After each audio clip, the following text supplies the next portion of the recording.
ওদের কোনো ক্ষমা নাই, মির্জাফরদের কোনো ক্ষমা নাই, না মির্জাফরদের কোনো ক্ষমা নাই। মির্জাফর আইসিস কি লেগা, আইসিস কি লেগা? তোরা ছোট খোকা, দেশে এখন কি চলতেছে? বন্যায় শত শত মানুষ মরতেছে, তোরা কেমনে আসস? বন্যায় শত শত মানুষ মরতেছে, তোরা কেমনে আসস? হাসিনা আমাদের সামনে টিকতে পারে না, তোরা কি রে বেড়া? এই বেড়া তোরা কি রে? কি তোরা কি? তোরা আমাদের এত ভালোবাসা। আমরা 35 দিন আন্দোলন করছি, এদের স্বাধীন করছি, আমরা একটা ভাইয়ের গায়ে হাত দেয় নাই। এরা কোনো সঠিক নিয়ত নিয়ে সচিবালয়ের ভিতরে ঢুকে নাই, এটাই স্পষ্ট।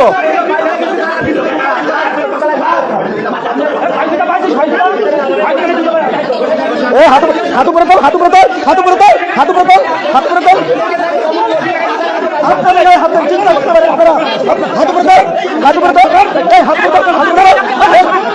আমাদের সার্জিস হাসনাত বারবার করে বলছে, আমরা বসছি, আমরা মিনিস্ট্রি, প্রত্যেকটা মিনিস্ট্রিতে আমরা যাই বসছি যে কিভাবে সমাধান করা যায়, কিভাবে সলিউশন আনা যায়।